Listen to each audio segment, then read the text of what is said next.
ngomba ya kotazisa bino lolenge ngomba tata Kimbangu ezali kotambola kopanza sango ya ngomba tata Simo Kimbangu de partout à travers le monde batata ba mama balandi Kiltie Kimbangu mbote na bino tebete bozali belé liboso etandeke de partout à travers le monde pona kolanda biso mokolo lelo masolo ezali ya kitoko baso totombele bino kolandi malamu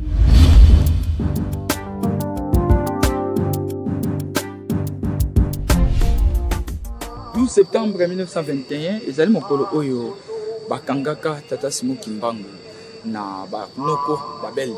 Pona mai oyo yaki kosala na se ya tanga ko sikola moto moindo. Kokanga tata Simo Kimbangu akangamaki na mboka nkamba batambusaki ye nzela makolo kino kokoma na mboka mbanzango. Tata Simo Kimbangu akangamaki pona mai oyo yaki kubikisa moto moindo. Mission oyo bandaki le 6 avril 1921. Mboka oyo nkamba ezalaki na bilaka te ezali na bilaka ebele oyo tata Molimo Mosantu akopetela kasete po te yaye pona kokokisa kasi makambo etali nzela tata Kimbangu nzela ya nkamba papa tengenda kutima Joseph atalisaki biso maye oyo ebongisa makito prophétie oyo ezalaki ete mikoleko ya nzela ya nkamba ekokota makadam surtout oyo tokobela nzela epasi ya tata Kimbangu tolanda papa tengenda bisabe tukutekisa. Chers frères et sœurs en Christ,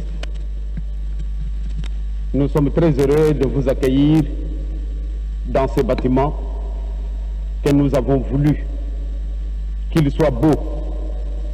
Nous voulons le rendre réellement beau. Je sais très bien que depuis ce matin que vous êtes arrivés, en commençant par les centres d'accueil où vous êtes hébergés, et surtout hier quand vous avez pris le bus, avant de nous engager dans cette voie que nous avons suivie, je vous avais dit quelque chose.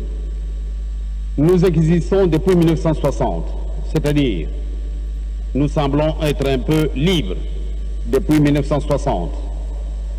Nous sommes partis de zéro parce que depuis 1921, nous avons connu les persécutions.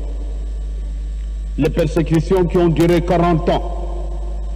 Ce n'est qu'en 1960 que nous avons connu une certaine liberté, comme je le disais tantôt, et cette liberté qui nous a permis de nous engager dans des voies qui nous paraissaient être un peu de temps en temps difficiles à suivre, mais pour essayer de combler le vide. Et voilà, vous nous trouvez au stade réellement neuf. C'est-à-dire nous n'avons pas encore fait quelque chose de géant. Nous avons voulu commencer tout d'abord par construire ce beau bâtiment que nous avons voulu donner à Dieu.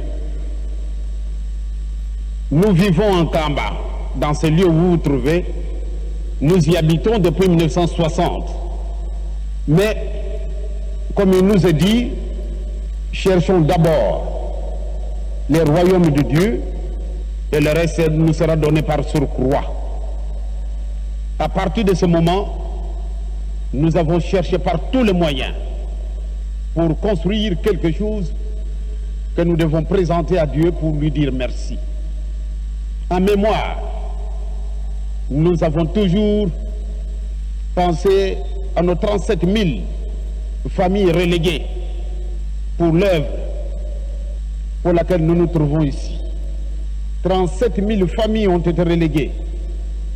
Et c'est comme ça, en montant ces petits plans, nous avons pensé à ces 37 000 familles qui ont été persécutées à cause de leur foi, déportées à des endroits réellement malheureux. Je regrette que vous n'ayez pas eu le temps de vous déplacer dans d'autres régions pour que vous puissiez voir combien nos parents ont souffert pour arriver là où nous nous trouvons aujourd'hui. Bien sûr, ils ont souffert à cause de leur foi. Ils sont morts à cause de leur foi. Et pour cela, leur présence à côté de Christ nous donne de nouvelles forces qui nous permettent de découvrir les horizons nouveaux. Oui, nous avons encore beaucoup de problèmes, mais je pense, avec cette ferme volonté que nous avons de suivre le Christ jusqu'à la fin de notre vie, je pense que nous arriverons un jour à combler tous ces trous ou bien tous ces vides que nous connaissons actuellement. Je vous disais, depuis 1960, nous avons pensé construire ce temple, mais nous avons connu une période drôle. Dès 1960, le 6 avril, que nous avons pensé démarrer le travail, mais ce n'était pas possible. Ce n'est qu'en 1961 que nous avons posé la première pierre, mais pour démarrer le travail, il ne nous a pas été permis. Mais par qui? Puisque nous avons posé la première pierre, on devait nécessairement commencer le travail. Mais nous n'avons pas pu le faire. Et chaque fois, dans nos prières, car les prières nous facilitent nos relations avec Dieu, nous avons toujours senti qu'il y avait une résistance. Et ce n'est qu'en 1976 que l'autorisation nous a été donnée de démarrer ces travaux. En 1976, le 6 avril, nous avons commencé à creuser les fondations. Et le 6 avril dernier, au moment où nous fêtions notre 60e anniversaire, nous avons ouvert ce bâtiment 60 ans après. Mais pourquoi attendre 60 ans? Je vous l'ai dit, nous avons connu des moments terribles, des moments qui pouvaient facilement nous décourager dans la totalité. Mais nous avons eu toujours cette idée, nous décourager, ce serait une très grosse erreur de notre part. Vaut mieux de suivre le Christ jusqu'à la fin de notre vie. Les résistances de nos parents ont donné l'occasion de construire le temple que vous voyez ou bien vous êtes dedans en ce moment. Vous avez beaucoup d'imperfections constatées. Quand vous voyez tous les bâtiments, vous dites, oui, là il y a un vide, ceci manque, oui, c'est vrai, il est beau, mais nous voyons qu'il y a ceci, cela qui manque, etc. C'est pour dire que dans notre vie même, matérielle comme spirituelle, nous connaissons encore beaucoup de vides. C'est ça qui nous excite d'aller toujours de l'avant. Nous devons tout faire pour combler le vide que vous constatez dans ces bâtiments. Et je pense bien que chacun de nous fera tout son possible pour combler le vide que chacun, au point de vue spirituel, a. Même moi, j'ai beaucoup d'imperfections au point de vue spirituel. C'est pour cela que nous avons commencé tout d'abord par construire ces bâtiments et maintenant doter Nkamba de tous les éléments de base pour rendre la vie à ceux qui nous visitent une vie facile. Leur donner les occasions de vivre comme ils vivent décemment chez eux.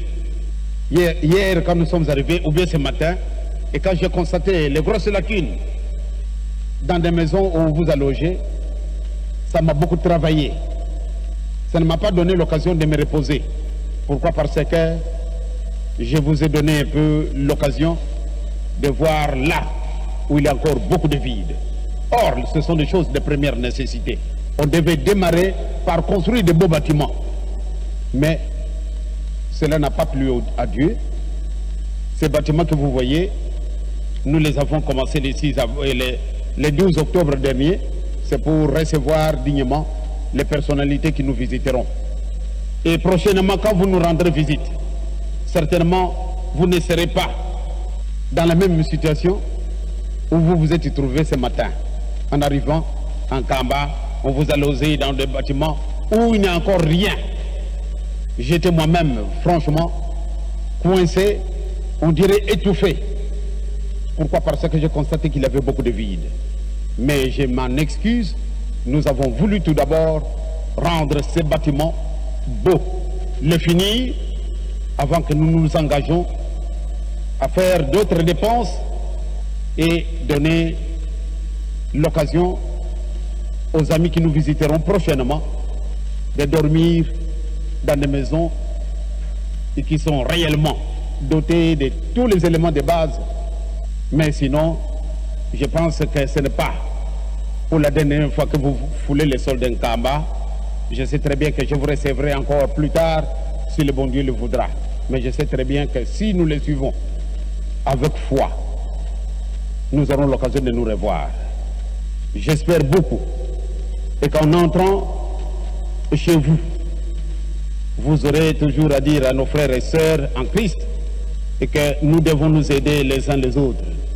Nous devons prier les uns et les autres pour que nous puissions un jour nous trouver à côté de Christ.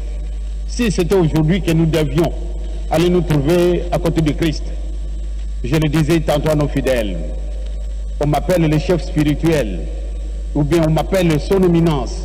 Oui, c'est bien beau d'être appelé son éminence, chef spirituel.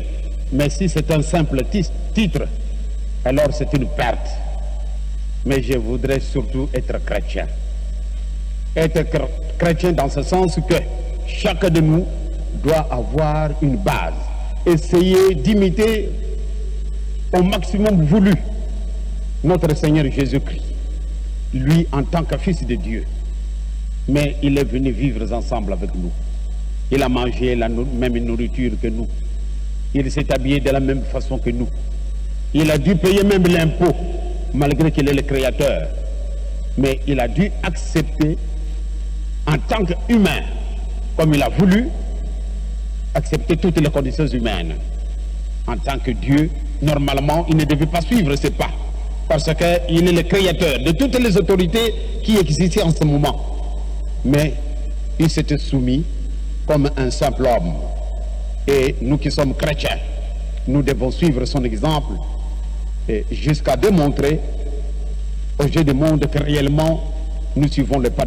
Ses responsabilités sont énormes vis-à-vis de la population qu'il dirige. Et peut-être en portant ce titre de chef spirituel, je suis conscient que mes responsabilités sont énormes. Et tout ce que je dois faire attention. Parce que je serai facilement copié de la part de nos fidèles.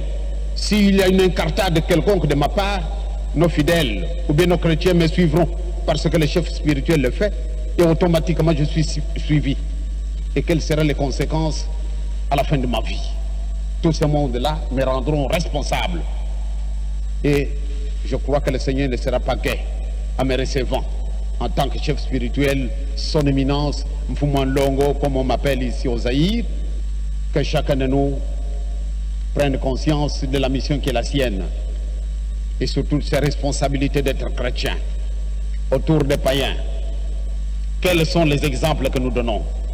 Nous devons être le modèle pour que les païens puissent copier ce que nous chrétiens nous faisons et à partir de ce moment-là, nous allons construire une très grande maison que nous allons présenter à notre Seigneur Jésus-Christ à la fin de notre vie.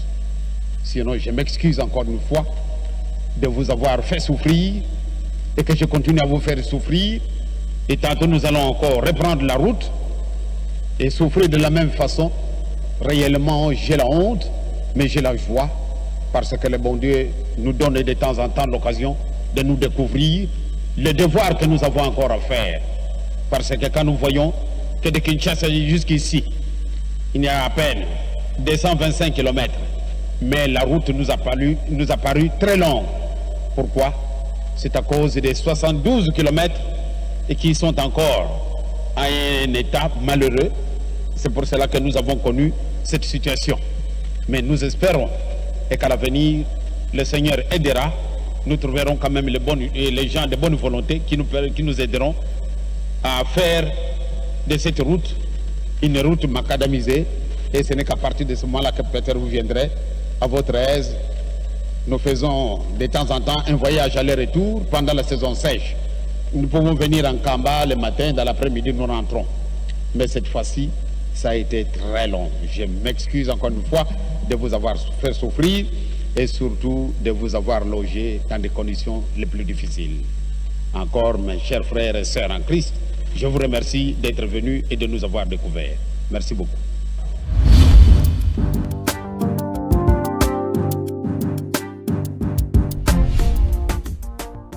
Et sepelisaki tata mokonzi ekolo son excellence Félix Antoine Tshisekedi Tshilombo to mesala ko benga Fati Béton ya kozwa na maboko na ye penza pe na volonté na ye pour sala le nzela ya pasi ya Tata Simon Kimbangu, chemin de la passion ya Papa Simon Kimbangu. Le 12 octobre 2021, atindaki moko ya ba représentant na ye son excellence Pierre Kangoudia oyo atali bongo mambi matali changement ya mentalité na kati ya présidence de la République ayaka ko lancer procédure projet ya misala ya Bosal Nzela ya pasi ya Tata Simon Kimbangu.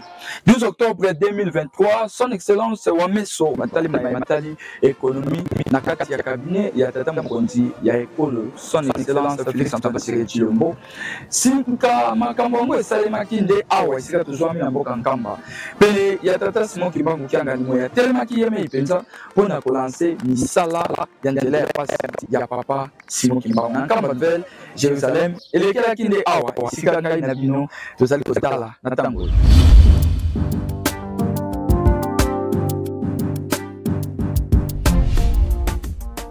12 septembre 1921, nde tango bakokanga ye bamemaki Tata Kimbangu na mboka Mbanza-Ngungu makolo utankamba kino na mboka Mbanza-Ngungu tina chemin yango tobengi chemin de la passion nzela ya pasi ya Tata Kimbangu.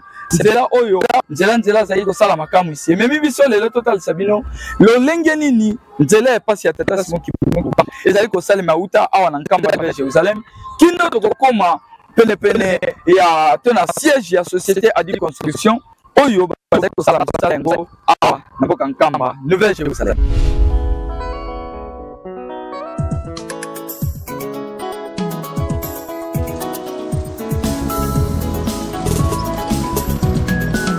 Masezi ngudizame kalu yo iko kumanise no bisalu bito sisilwa kwa tata fumwa Mbanza tata fumwa Longo tata kisolo kele pasi nsilumya lungana mutandukia tekela batunga eluselemi muna pasi enzungu zambiwa bayindula zola yengu izani ndombele bana bame batunga Yerusalemi nzambika tuyindula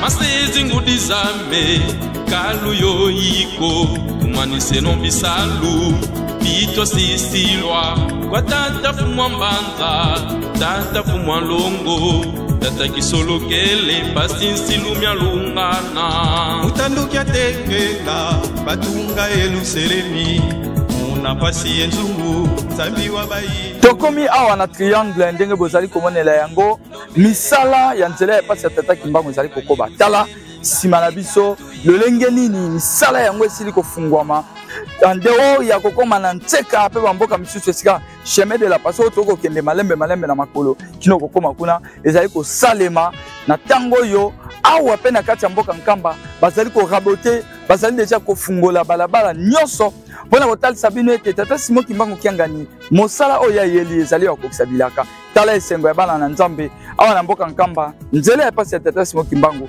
ezali kokoba kosalema biso tozokenda bino malembe kino tokokoma na lukengo mpona kotalisa bino misala yango lolenge ezali kosalema awa na mboka Nkamba.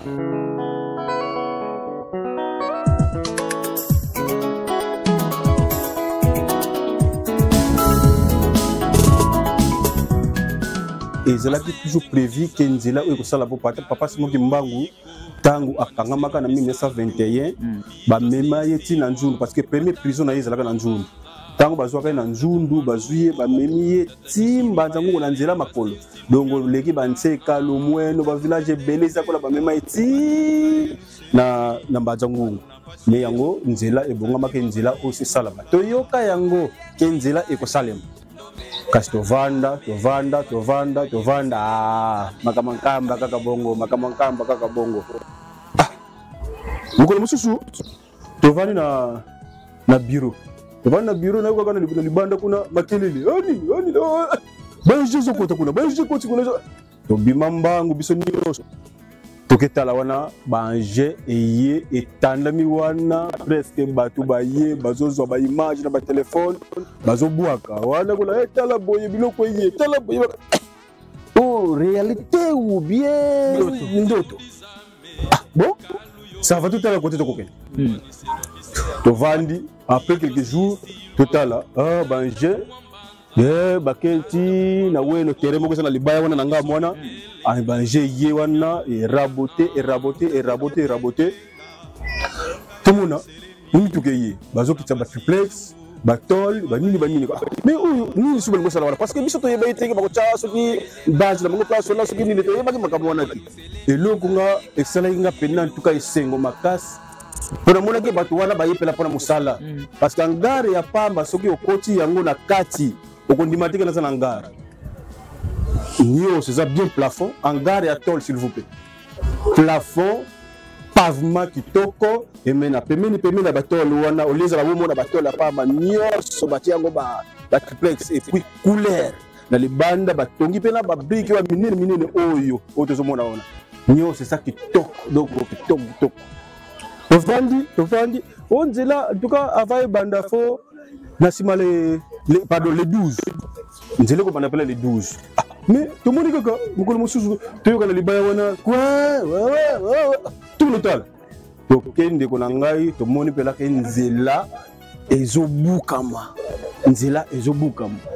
Pourquoi Nzela, on va se la capoter la cabine de du domaine, Nzela, Ezobukama, non, la question, c'est parce que chaque fois, na banako ki de kuna ko tout la tout ba question pa batako oh mais ndenge ni boyo abiso non juste en entendant zo zela bacha libanga ndete ko kiko va na bongo te to banda déjà mo sala zo mona ba yeba jaki nzile ko salama bazo buka babuki et ndete lo balelo parce que banda bacha ki libanga oyo nani ba bali pela mo sala ki bango ba mi bandela avant juste matito lo baboye nzela oyo ba banda ki déjà comme déjà Sinanseka ndeko matériel pardon et ça makasi babisinza wana bazolongola ba désolé déchoussé ouais minene wana nazalaki si te biloko ba carpeti so to kena kikoka ba carpeti cha minene zalaki wana menyoso wana bolongola yango nazane sengo makasi nkamba pona ngai nkamba dans 5 ans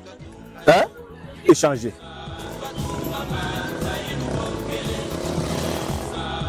mono musinseka igata dia moniki na nzau buya monika kisaluka tata kimbangu kimonekene donc nzau ikuna ya monikina savobu ya mona bubu mambu manzila twakala mumuna nkena ndozi ubakele makututela ngantangu za onsono yo bilubi kuisa kontwala bonso bututekele ta makumbi simabwa ku Yerusalemu beto bana bafioti twakala twasega kabulendi lenda vanga mavanga makumbi mayandika bwa bubu mambu manzila kaka wasama kututela nkena luhulu kansi twawamo leka sikama ngatu kama mbando abeto ngatu beto sitwasa kifuila ko ngatu ko generation yankaka bukena fodi yambu ya tatanzana kansi mulumuja unu nzila yokele deja kuna gata da beto iba yokele de kanseka mukoenda bena vers le moine donc qui est ce qui ampela ina tina lumbumo kunchini yatumani kuna lukrete de mudankini ni kadi nzila si yoka ya lukufi ya tata mwanda velela nseka isobele aspect kwenye kutilesa za ko fit chini kwani babaka kansi swata nkutungina weka gatari yankaka ntungo wonseka kwa na yeba vers les années 98 tatu yimboka tokina koko na biso kwa so papa campo ana kopesa mingi ba histoire ya makambo ya Ijiki yo wala koko na ngai ana kopesa biso ba histoire nyonso makambo mingi kozela ara campo to bude parce que zaki chaque fois même si bote ma ya tibu ngo mela ya kote ba histoire na ye ya bani abi nzela obozo mona ou bien campo obozo mona mikolo ko ya boko bosa na campo botambola kaka na limemia lobi bien bo sala na nkamba bo mona nkambe ko za ba compagnie ko za makambo bela bia ko ko makabo lo ba ko sulaka ngo wapi abimbe bet kakale mama mwilu tabu kaka tutela nzile ya yendela tata Simoni bakanga tata Simoni tuka nzundu tikungungu nzile ne fiti salwa kumbi ya zulu bifiti bwa kuna ba wata ba bokilanga OKV Kumbila Zulu, pour la dipona bouée. Donc, hélicoptère. Avion, hélicoptère. Si c'est une koya, on a beaucoup de Wakimbana, au café. En tout cas, biso teka ba jeune, on a boudé nyonso. Mais vers les années 2018, ne peut pas si moi ko zwangai, tanginga ya ono, bana le loko mu dia awa. Ndi to ngomona, si to ngomona ba réalité, mususu to ngomona awa. Donc nanga mo zo lekiranga. 2017 to moni avion ekiti. Même so ina kin, ndege avion ekiti. Ah, c'est makamu ko ko ça biso ya ngoto ngomona ou bien ndengeni. Ngamona 2018 na ye, ne komona na live vous le mona avion ekiti susu. 5 ans après, il y a un tracteur hier, donc pour banda chemin de la passion. Nous allons biso de sala qui on a maboko. Bana qui on a maboko, qui on kata banzete, batazunga, batamboka biso sonne ko mata pour sala nzela wana. En tout cas, biso nyonso to tiaki lo boko pour nzela wana et ça to kata no banzete. Mais si go to baboye, ba tracteur do ba engin nyonso eza déjà sur place. So tali nzela na sengo sala yo, dernièrement otaki mboka na biso, na moto. Mais si on s'allait que ça l'accident quoi pour la vitesse de l'autre on a de ça là on a vitesse voilà donc vous l'autre déjà micro ko ya makadam tina mbanza makadam tina kati ya nkamba pele d'autres on kota et ça soute que l'autre kitana na nzela o ça sikini ba timo là tindika makamona za lisute à bientôt là donc tout tamla likolo ya makadam biso nyos donc ndemo na Kinshasa prince ningeza boye et puis ça peut moi avantage. Quand on a peu de temps, on peut consommer essence et zate. Donc parce que ma boule zate, tant le roi période la boule la boue, tous les boule bêti. Banjé de force à Kango. Tant aux forces, on va aller sur le bêti, on a musique pour au manandako. Que nous comme Manan, on va poto, bateau surtout moto oh, et na tolacé, na tolacé wana. Ce que là tu poto mon temps pour les sous et zate. Folongola, faut ana clé 10, folongola, on va boulot oh. Selon le boulot, le moniteur Luana, sinon on peut se moins avantage à côté en plus, je n'ai pas moto et vous me la ratez. Comment dire, pour ça, il y a la salle et quand on a pas vis. À deux autres, on a fait un moto, on a fait un moto, une année. Moto et ça la propre, moto comme à l'été, pour parce qu'on a pris les boules exactes. Quand on se tient à l'aise, bateau à discuter, banzela, ma belle, on a reçu une proposition de là. Comme quelqu'un va reconnaître que oui, tu quand c'est l'encamp pas bon, c'est là oh et quand après tu sais pas ma casse.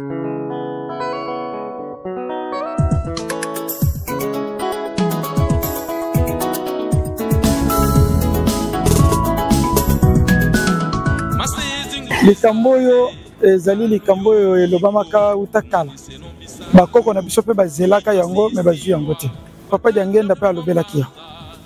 Lelo na kombo ya papa Simon Kimbangu Kianga mokokisi bilaka nda abandi kokokisela biso likambo moko pona komona ete ndenge ya pesa ki message na ye alobi ete tango aéroport ekosila bato badokota mingi na nkamba etango pe nzela ekosila batie goudron ekozala kitoko bato badokota tongo midi pe poko alors pona biso bandimi ezali d'abord avantage na biso po ete tokoyeba ndenge nini ya kosalela Yerusalemi surtout o etali misala okokoloba ngana za muto musala na zoka congé te mais okimi mbango kaka ozwi taxi mbango oyo tiki mwa saki no sima basali musala yo zongi na musala donc ezali vraiment avantage na biso bakimbangisi pe avantage na bandeko mususu pe ba mangomba mususu alors pona bato mingi bazana posa ya ko koma na Yerusalemi kasi vie à distance pe mabele balbi ata musu mutu kanange ko beba ata musu mais awa nzamba zo bongsela biso likam ya kitoko to sengeli ko sepela na yango. Premièrement, na remercier papa Simon Kimbangu Kiangani Nzambe Molimo Santo. Deuxièmement, to remercier chef de l'État président Fati natina ya nzela oyo tozaki bana mikie tozo pour la kaka na nzela oyo koya na biso na nzela oyo na nekotaki principe ba difficulté zaki ebele ba difficulté za ebele na nzela oyo malgré ça mais to komi na tango wango to moni ke nzela ya biso ezokota prince ba difficulté zali de ce tozoya ko uta Kinshasa koya na kamba surtout so to tiki prince to kotika kanzela mabele na mbanza ngungu il faut to kita surtout ceux qui mbule beti faut to kita mona correct salami to kiti to bandi ko tambola ba distance ya milai mona to lembi surtout biso wa mama o mona to lembi to zo tambola ba poto misusu bazo kweya papa Simon Kutu na centenaire 2021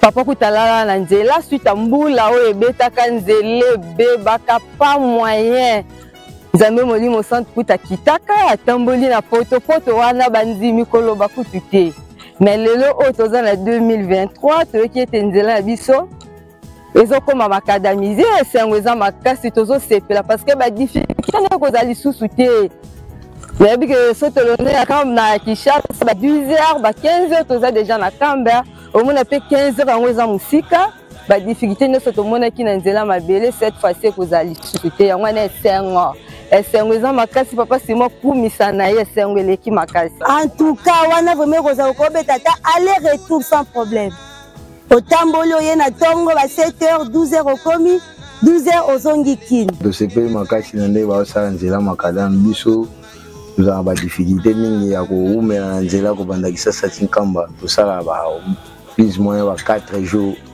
mais na ndenge basala so nzela 45 km ezala su molai te mpona biso yango nde tosepeli mpona bapane ebimine eza eta nzela ezali mabe eza mpena mabe makasi eza terre argile so mbula ebeti ifo opemisa motuka mpo oleka mpena bien Fati Beton aumela nanu mpona likambo oyo asali mpona papa Simon oyo eza nzela oyo papa Simon Kimbangu aliputa alikaka makolo ndeni basala yango esala biso bien biso bachauffeur tozala bien po tokendaka bien tozongaka malamu te mpa na nga eza avantage mpo ekomi nzela mokuse transport ezala nango normal ekita ata ekiti me tozala biso na difficulté te tozala biso mbongo ndenge tozwelaka kaka en tout cas esengo mingi mpona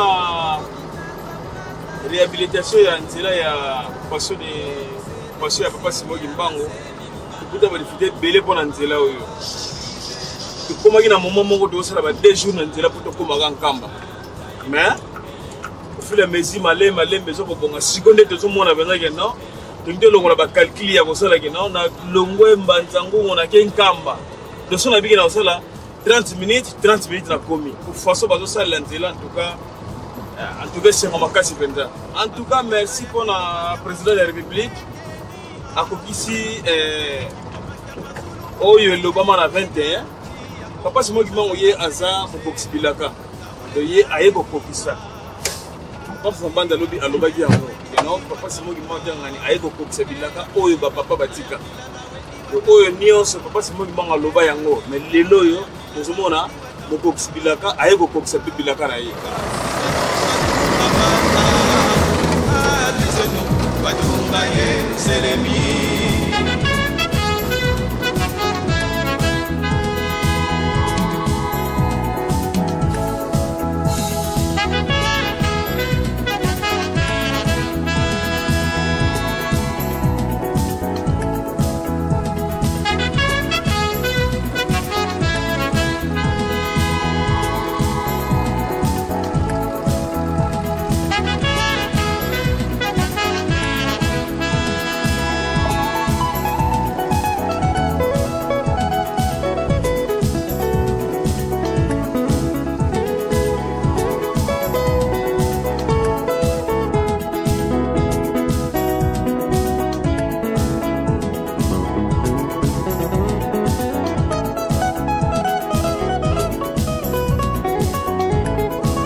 mpona kobongisa bisaleli nyonso oyo ezali kosimba chemin de la passion to kobongisa balabala nzela moye ekomemama kino na mboka Mbanzangu esengeli d'abord installation siège ya bayeba kosala misala yango ezwama adi construit awa esika tozwami nde esika ezali siège na bango tozali juste na esika oyo tomesana kobenga libaya na entrée ya Jérusalem tozali juste na entrée ya Jérusalem soko okokota nkamba opesi bango mokongo juste na gauche okomona esika bavandisi quartier général ya adi construit awa na mboka nkamba awa esika bango bakosalela boye na ntango tozoloba batongi bâtiment ya kitoko oyo ezali koabrite bureau et puis bango moko bisika bakovandela ça veut dire agent oyo bazali kosala awa en même temps courant ici ekoti esika bango bazali Fachi Beton Félix Antoine Tshisekedi Tshilombo président de la République démocratique du Congo azali kosala mpona mboka nkamba Nouvelle Jérusalem parce que ça mboka ya ye mboka ya tata wa ye mokokisi ya bilaka nzete ya bomo tata Simon Kimbangu Kiangani alobaki yango mission ayelaki ezali kaka bobele kokokisa bilaka tozokoba biso na bino kokozwa ba interview oyo tokorealize awa na bakambi ya adi construct awa na mboka nkamba mingi penda na libaya esika tomesana kobenga yango libaya pene to kopusana mpona kokoma bongo na lukengo en même temps tokoyeba biso na bino à travers misala mo ekosalema awa main d'œuvre aussi ya bato bazali kosala est ce que bango nyonso bauti mboka Kinshasa baye awa to ezali kosalema ndenge nini nyonso bokolanda yango na bainterview oyo tokorealize awa esika tokomi na quartier général ya adi construct.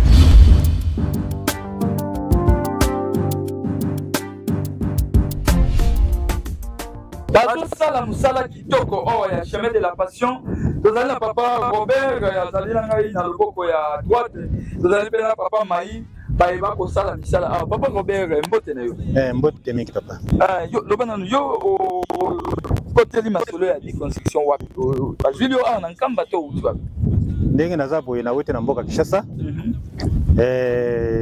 société motetini ngai awa pona musala ya route de la passion adi construct yende mutaza chargé pona kosala musala ya nzela alors ngai rôle na ngai attaque papa Robert nazali awa na collègue nanga moninga otoza na ye na bandeko songolo mususu bazate tozawa na pona ko sécuriser biloko biso ya société adi construct pona musala ya nzela o bazali kosala ya route de la passion tango yoki baponi yo na équipe côté belé na Kinshasa mais ba sélectionner kaka yo babi yo na part na yo tiki na ba mai mais yo na part na yo papa Robert oza sélectionner ozo kende nkamba pona dire yebani na nuté o milobela kini bon ya moto ya na koloba boye keno nazane sengo mingi parce que la première des choses malgré naza moko ya Congo central nazwaki occasion na tena bankamba et cette fois-ci suite ya musala ya route de la passion na yebi nkamba eta on a commis en nkamba na moni vraiment que il y a l'évolution papa Mai lo lenge moko pona yo tango baponi yo pe sélection ile ndeni ba si ozo kende nkamba obinga na misana Kinshasa mais nkamba yo kango o ya déjà nkamba to voyage na yam ngai voyage na ngai yango na zoya nazali moko na sécurité na kati ya di mais impression na ngai liboso tango ba sélectionner oya na kamba oyo babenga yango Terre Sainte ezalaki joie d'abord immense ce qui veut dire que okutana na papa voilà d'abord c'était une des premières impressions na ngai première impression na ngai nazalaki nango que voilà aussi Dieu m'a béni pour que nakende okutana mutu oyo na lota kité pour choisir parmi katikati na bato alitoye pe tokuti et puis tomoni peut-être on a quoi kufa sans komona ye mais na moni ye en tout cas vraiment je suis assez content et merci Nadi de choisir nous pour venir très content parce que pour na muto na vie n'étant mususola kufa kenga mona dinde nzeta moboyi nzeta bomo itata Simon Kimbangu Kiangani alors sécurité sur les gandeni ya bon sana papa Robert pourquoi toi dans yo ba OK sécurité ezali koleka kitoko parce que tozali non kolia merci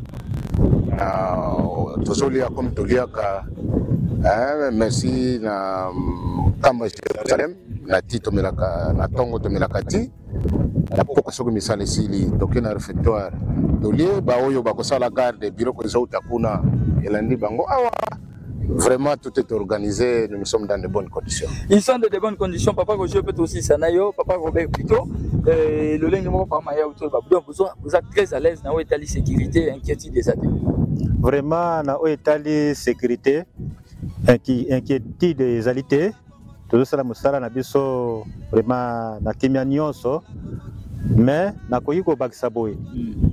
Eza musala sécurité. Na musala sécurité, moyen de faire sa confiance dans notre nyonso, nous sommes là pour sécuriser. Atako tout ça na kimia, tout ça la musala na ndenge sengeli, mais tout ça ka prudent.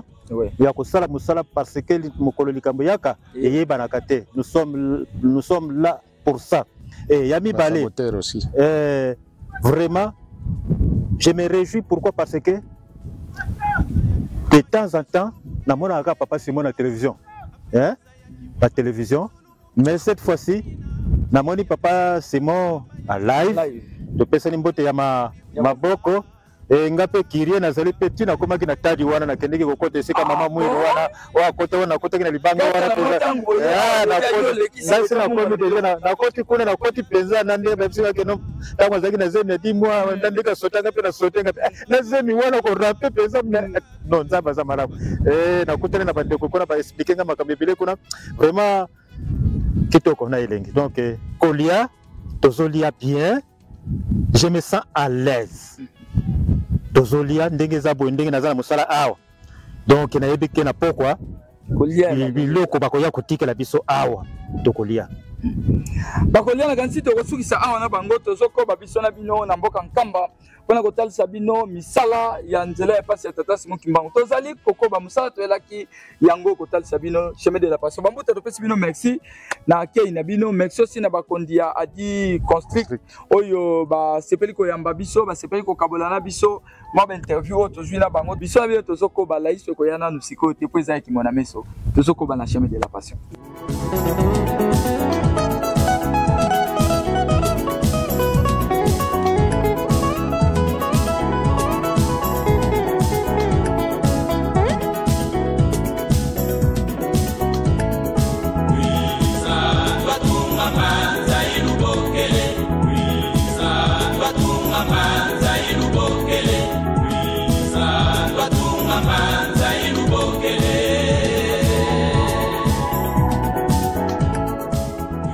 Luka motivenga iponga na mesana na musala. Na mesana na linga kelo ngana za mtu ya kosala. Ulikuwa wengine musala yeye poto sala. Maito tika ngonde ngwana. Ezate ngwana sikoto yuko chama boko po musala kendeli boso. Po mboke tonga. Vraiment sentiment ngai za makasi po na nini po mboke zalaki boete siko nzambe ndenge abongisaki na bonzambe na ye siko ali ko pesa biso siko to bongisango siko na bonzoto. To laksango siko na poasa na bonzoto ngwana siko to soto.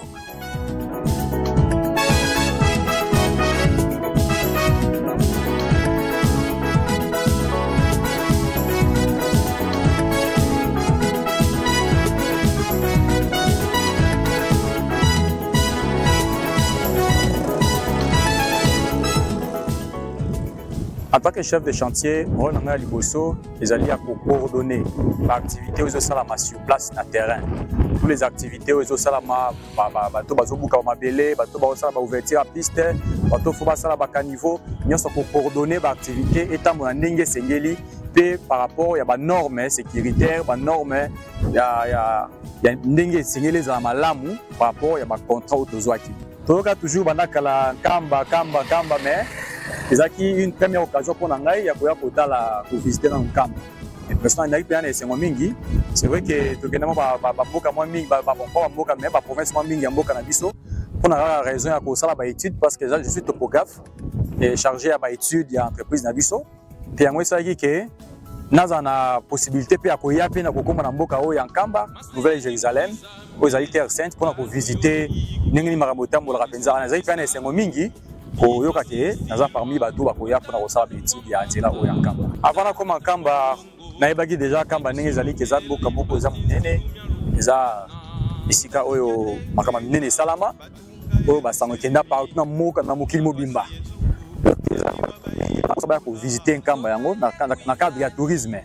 Bien que biso en raison ya ba activité ministère to ranango, moya ko bimabima ezaka penza te à moins que okende sika o ba eti bezo memayo, comme ça ezo memayo.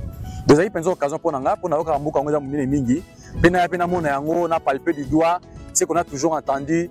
Parce qu'en fait, il y a une école kimbangiste, na épée l'utende les sika na sisi école primaire na ngai, et qui pense école kimbangiste, oh, tu baneko kenepe tant musu na centre mo ezapemi na fleuve kuna, tant batu baneko. Donc tout le monde va histoire moi mingi otali kimbangisme.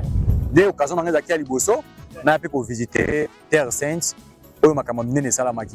Durée contractuelle ezali à 2 ans na 6 mois.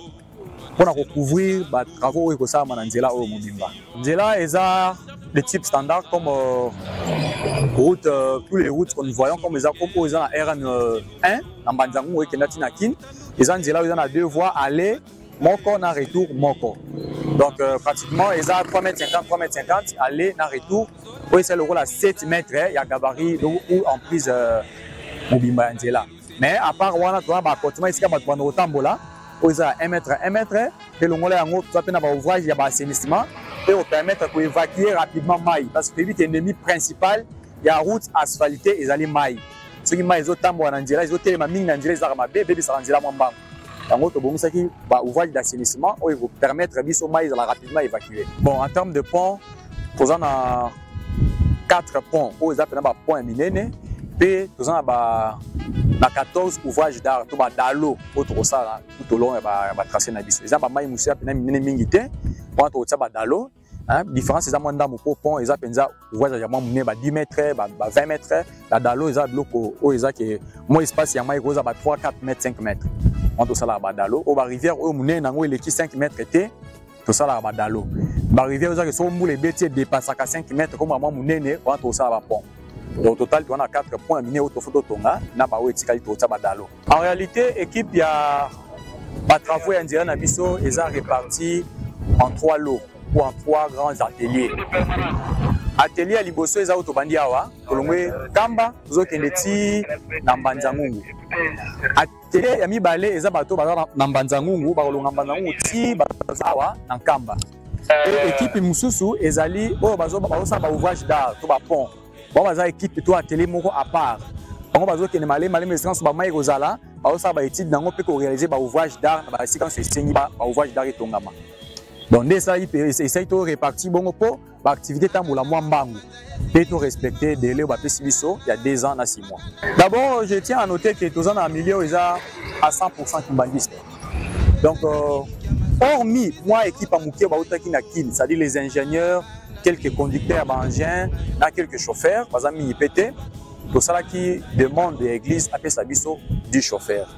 L'église a ça qui recommandation, il y a des chauffeurs, mais en dehors de ça, tous les travaux, les travailleurs, tous les travaux, les maçons, les ferrailleurs, les coffreurs, les outils, na ngomba, na église. Et aussi, bango, bazana kati yankamba, to boito déplacer ba bauta misika ba kolombo ka fuba tonga mboka na bango. To ba uzana bolingo ya musala ko leka ba to ba uti mboka mususu. Pour bango ne baza les premiers exploitants, les premiers bénéficiaires, bazape ba ibi ke zape réalisation ya prophétie ozoko kisama. Alors ils font partie de cette profession bazoko réaliser yango. Dès to zo penza ba to ya kati yankamba.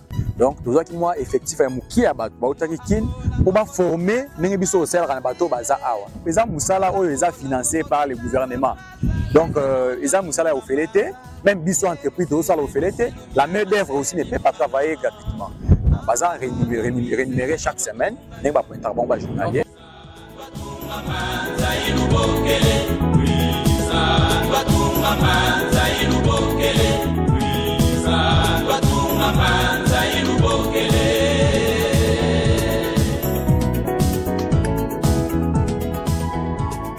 Nzela mobimba bana Mbanzangungu na entrée en Sonakulu ti na kati ya Nkamba na dosso ya musée national na Nkamba et ça li 51 km. Nzela eza béton mais béton bituminé. O na linga bengaka goudron. Hein, déjà nzela ya noir, couche noire to tali kolo to bengaka ba enrobé. Les nzela o to tia ba enrobé. Les nzela ya béton ya cimenté mais béton bituminé. Nzela eza mulai. Yango wana to réparti en 3 ateliers différents. Pour au moins 3 bases différentes. Alors, bazana Mbanzangu bazana base vie mususu. Ba bâtiment mususu pe otonga makuna o ya abriter bango kuna. Ba ko couvrir 20 km parce qu'à une distance de 20 km on peut aller et retourner. sans problème parce que tona ba mituka ba moto ezali ba engin pe tambola na yango bato pe baza awa na nkamba toza pe suna 20 km toyi ko parcourir oyo eza ke mituka kokoma bato bakotambola sans problème soki déjà tozali bakovertine biso normal nde équipe oyo tobengi 3e atelier ekozala na kati ekozala na mboka oyo tobengi kimongo na kimongo nde tokotia atelier oyo bato baza chargé ya baouvrage d'art bakozala basé wana au fur et à mesure que tozo avancer so tomoni ke kozonga boye eza mwa mpasi tokozala na kimongo to tomoni ke bato basali mingi bakoma boye eza te mpe bazonga kuna te bazongi na bango awa na nkamba bato mpe baza mpe kuna bazango bakoya maleme ti bakomi mpe na kimongo donc maleme nde tosali bongo mpo facilité ya place bato bamona place ya kolala ezala facilement na tout ya tracé na biso. Sur le plan technique, c'est le plus grand chantier. Ils ont couvrir presque beaucoup de types de terrains. Notamment, il y a des collines, il faut qu'on traite un malamu, bangomba makasi, il y a des ravins, il faut qu'on boumisse un malamu. Donc, il y a rarement des cas où beaucoup de chantiers. Les chantiers, ils sont trop vastes. Par rapport même il y a longueur, par rapport même il y a quantité de travaux ils ont réalisé. Et non seulement, ils ont parmi les chantiers où ils ont plus historique et prophétique. Les chantiers qui ont gagné le marché, mais où ils ont vraiment prophétique. C'est-à-dire, Papa Simon Kimbangu, il y a un prométaki, qui est là, où il y a un kamba, batu bakosala ngo eza batu moindo eza entreprise te oyo ezala kete mutazo geraza mundele après babatinda ba congolais ba travailler to mona ngo entreprise mingi kasi entreprise oyo ezosala nzela oyo eza entreprise ya ba moindo totalement à 100%. Donc oyoka te oyo expertise uti pa mutu moko munde te toyekolaki pe tozotia mayele wana na application nde wana toyiko ba chantier moko parmi ba chantier oyo eza rare oyo ya kavuma te na vie. Ça dit Papa Simon Kimbangu Yemokonde alobaki entreprise X nde ekosala musala oyo. Et l'entreprise nous a envoyé, donc c'est vraiment pour accomplir la mission, accomplir la prophétie. Nous avons tous les équipements, mais la pluie n'est pas un motif. Il y a des travaux, ils ont besoin par exemple par Équateur, toute l'année, mais on travaille des routes. Donc à disposition, ils ont marqué déjà. Celui qui est mabela a un peu glissant. Ceux qui ils ont période de moula, donc ça la tâche pour permettre biso moula et déranger bisoté. Par exemple, tu peux faire un niveau, tu peux faire maçonnerie sans problème. Par exemple, tu peux couler sans problème. Si tu peux faire tu peux bâcher en haut, tu peux continuer à faire mususu. Mais ouais, tu as mususu, tu as un comme belé, tu as un sanzela, tu as stopper nan. Si tu as 3 heures, 2 heures de temps après, il s'infiltrer, tu as un mususu normalement. Bien sûr, on a pour misala et 4 à téton ma période ya moule ko banda. Ya liboso eza ko pesa merci d'abord et fa ya Papa Simon Kimbangu.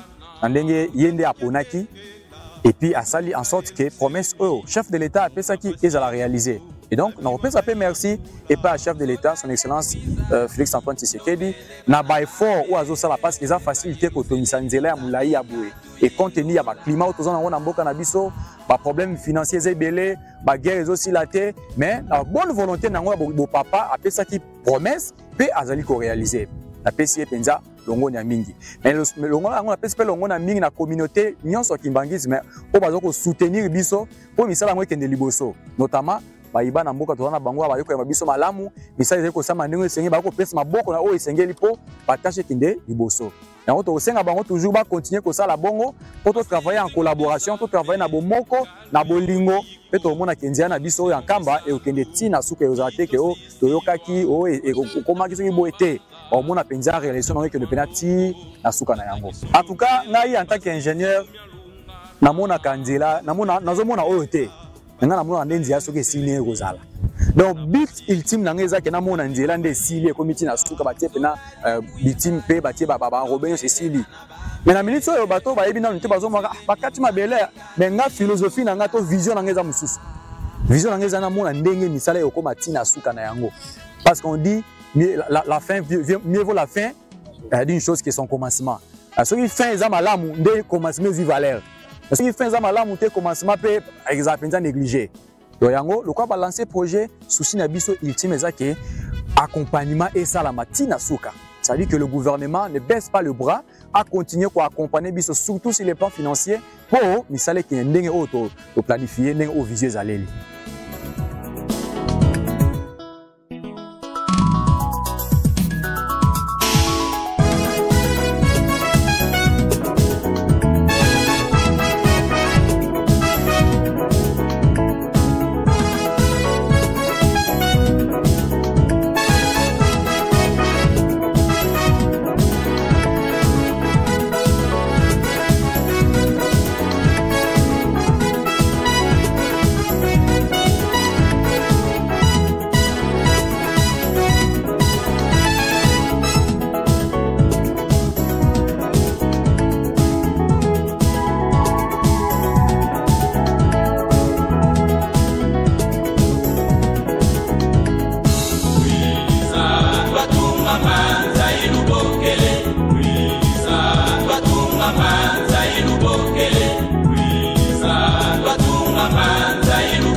makia mazulu Louise noto atunga yo Abana Louise noto atunga yo Luisa twatunga manza ilubokele Luisa twatunga manza ilubokele Luisa twatunga manza ilubokele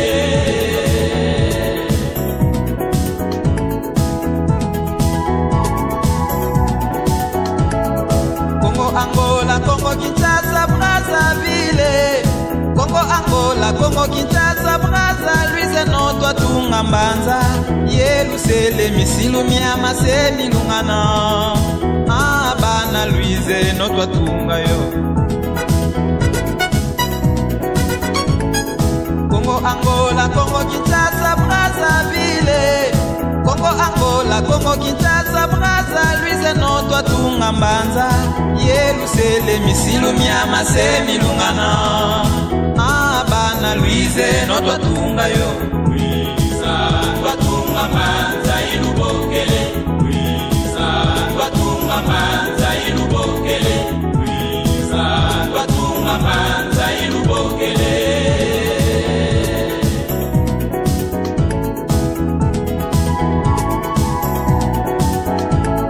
Afrika zaya kivwa makia mazulu mungeke nina Afrika zaya kivwa makia mazulu mungeke nina Mchi ya Kongo Kinshasa nkamba Yeluselemi Zaule tambi wiza Afrika zaya la wedi watambula Afrika zaya pila la wedi watambula Afrika zaya pila la wedi watambula Afrika Louise no katunga banza Louise no katunga Yeluselemi awa toke Ntseka esika misala ekomi misala chemin de la passion ndenge ingénieur alobaki donc toke to filmer tolakisa bino comment est-ce que misala ekomi wana et puis impression ya bakolo mboka eza ndenge nini donc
awa toza na village Ntseka.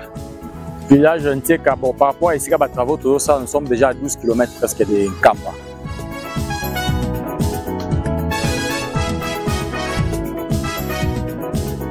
Bon, ndenge ozomona yango toza bongo kofongola nzela parce que nzela ezalaki koleka mopanzi kuna, mais compte tenu ya bacimetière, il fallait kokima bacimetière nde esalaki ke tolekisa nzela na se mopanzi ya boye mpona kokima kotouche bacimetière te.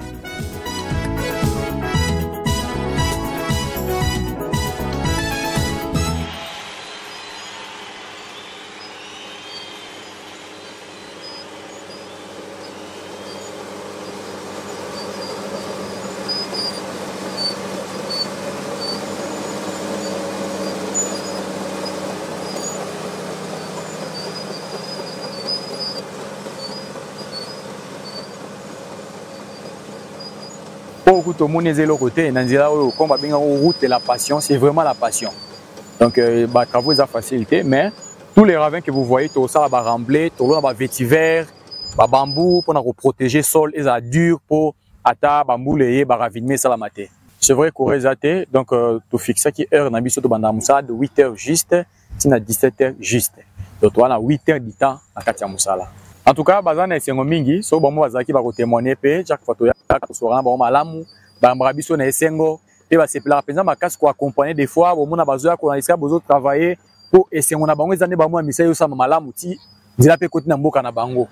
Ndiko komona ba ngenzo sala ezola pe na mboka na bango, bazo sécuriser biso ba ngien les gens qui ont été communés à Malamu, autochtones à Awa et Nteka.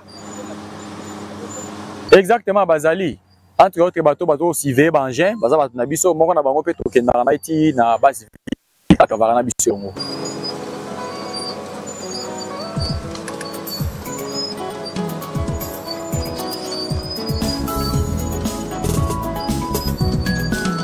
Masezi ngudizame kalu yo iko kumanise no bisalu bito sisilwa kwa tata fumwa mbanza tata fumwa longo tata kisolo kele pasi silumya lungana mutanduki atekela batunga eluselemi muna pasi enzungu zambiwa bayindula zola yengwizani Lombele bana bame Batunga Yerusalemi Nzambi katuyinula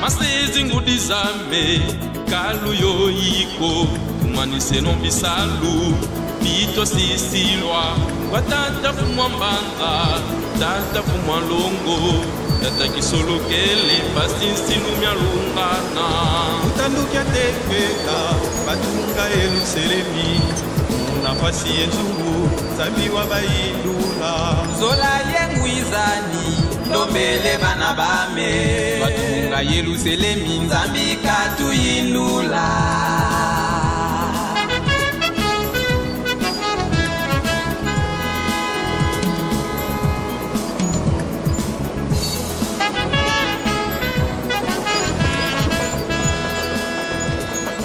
Papa Jangina lobelaki mama nzela nzela ko salema yango toye ko vivre ngo biso mongo lokwa tozava pantisango ava bato mususu bamona biso moko réellement photo yeba ezalaki ndeni puis eza ndeni ba misala ngo pe ezokende ndenge nini.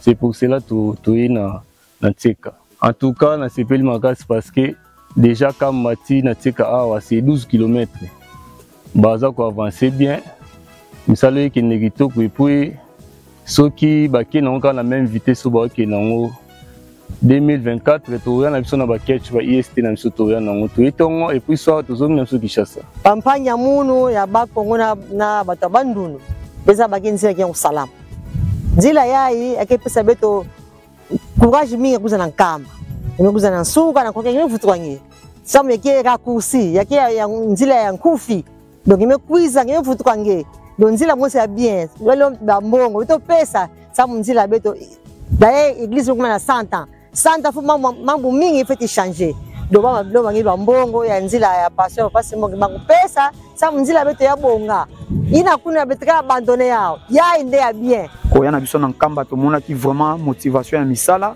ndenge bangien zala ko sala nde bongo feti tango esili nde omoni lelo to yebiso moko to koti na terrain ngamoko na volant to kititi awa to moni nzela vraiment ezalaki impraticable mais na ndenge bangien zali ko sala espoir ye makasi pamba te nkamba ti awa na Nteka ezali village Nteka eza na 12 km na nkamba vraiment esengo eza makasi pamba te nzela ezali ko salama biso bakimbangiste tozali ko sepela pamba te lingomba etikali lisusi mate ezali ko kende liboso nzela osoke sili eko faciliter biso okoya na tongo ozongi pe na pokwa Oh, vraiment, eza esengo makasi.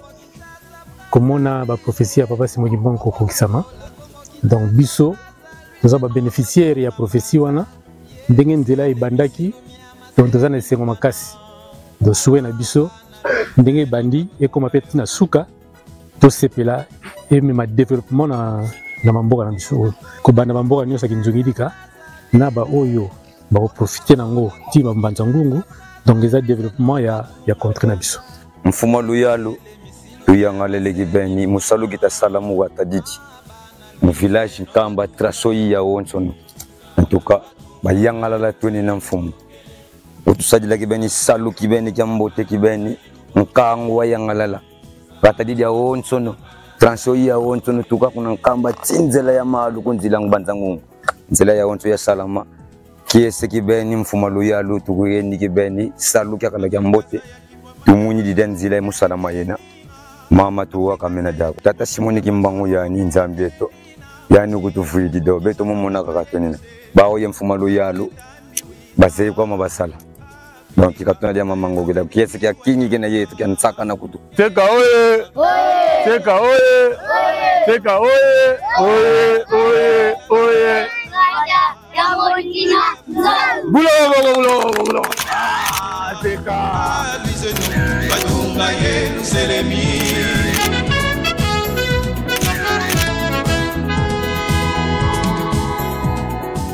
ngai kaka na comprendre ndenge bino bo déclarer la ndako po masolo yango esili awa mobembo na biso toyaki mpona kotalisa bino nzela ya pasi ya tata Simoki Mbangu bolanda biso na mboka Pemba Boko tout ça kote tokendaki awa lelo boye toyendaki tokoyaki bongo na mboka Nkamba Nouvelle Jérusalem awa toyelaki ya lelo esili isala ezali kosalema awa ozali kolanda biso mwana ya tata Simoki Mbangu congolais mboka oyo ya Nkamba ezali ka mpona bato ba vert blanc ezali mpona ngai na yo moto moindo oyo tozali kotala ntango ya kotonga Nkamba yango oyo nzela oyo ezalaki kosala ke moto adeklare naza na nkpokoso mpona koya mpona mutuka na ngai to retard ndenge bolandi bareportage nyonso eloko ekanga lisusu nzela ezali te alors topesa maboko mpona ntango oyo ezali mokokisi ya bilaka kosilisa makambo na ye merci na président Félix Antoine Tshisekedi Tshilombo chef de l'état moye andimi kokokisa liloba papa Diangenda alobaka moto moko ya motema malamu akobima mpona kobongisa nzela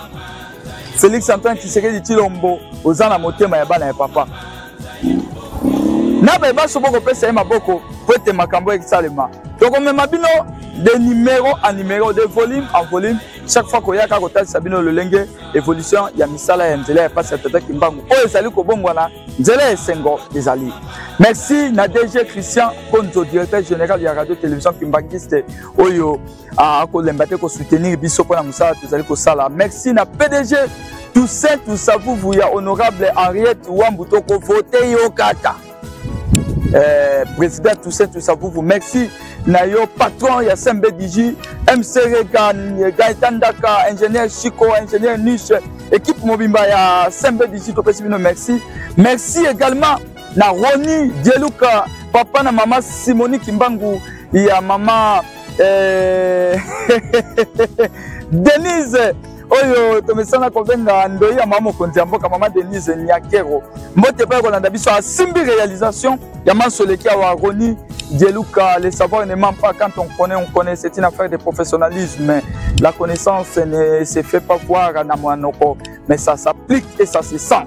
Merci na Abidal Mundai azalaki na biso longo Abidal Mundai asimbi photographie to mesana ko benga Windows asimbi photo en même temps Broskin Tsombi mobeti nzende Fakimere Sentira papa azali awa pona ko piloter drone exaucer wa Beladio équipe mobimbe azalaki na biso na bomoko Tazi Lusakweno papa na Plamedina Petit Jo cameraman de guerre awa na Nkamba mwana ba mama aje fambu saki azowa bachaka mbloboko mbala moko silo nzambi nkutu azowa tosilisi awa posa kozongeza te nakomona ndenge nini tokotambola twatunga Nkamba mbanza vele betu tulemu yendi kwetu malembe njeu kadi kwetu la betu kisali kitata nzabu tetu sala ngeya intima kia kukimbimbi talanga betu wewe ndiatila shalom bimpa